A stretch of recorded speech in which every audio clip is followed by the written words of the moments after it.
had not issued a decision about the fine Yes. You have expressed disappointment with that decision. Is there anything else you can do as Attorney General or if you're elected to the U.S. Senate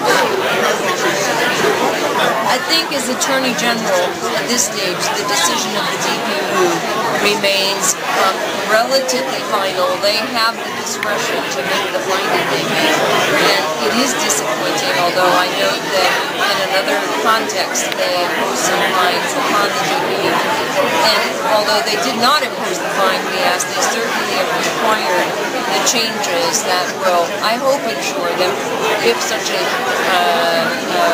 natural event happens again, and people won't be put at risk. So we've certainly accomplished those changes. It is a local matter. By and large, utilities are regulated by the state, but I'm proud of the work that our office did. I'm very proud of all the representatives out here. Our senator and the state representatives here did an incredible job making sure that their folks here were heard and that we got action as quickly as possible. Do you believe that the DPU should prevent the law of the ice storm from being born into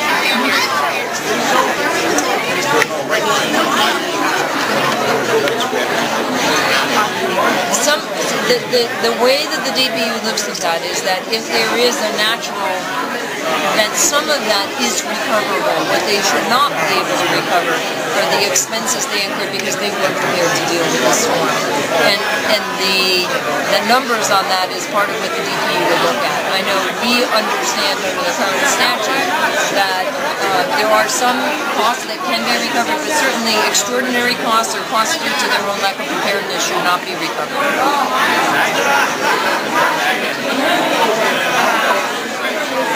Okay, you said during the first debate on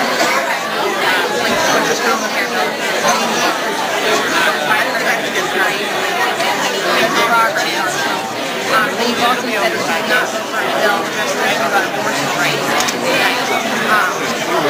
think it's more important to have the bill on some sort, or is it more important You see, I refuse to acknowledge that we have to make that choice. I think that both members of the House and members of the Senate recognize that the bill should not include the equivalent of that amendment, that's Tupac Pitt's amendment. I think that everybody recognizes that we need to pass a bill that focuses on coverage and cost cutting, and that's what I will fight for. I think that it is a false choice, and I don't believe it will be done. But if it did, I would vote against it. You would still vote against the bill without abortion rights? Keep in mind that it's just the status quo says no federal dollars shall be used for abortion. I appreciate that. I'm not trying to change that. What I do not appreciate and what I would not vote for is a further restriction on women's right to choose that's guaranteed by the Constitution, which is what that amendment means. But either way,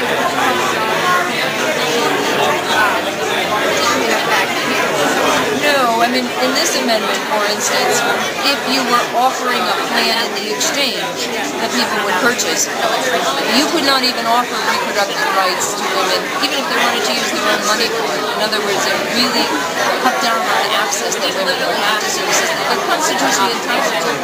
This was a much greater restriction on women's rights far beyond just whether federal tax dollars should be used.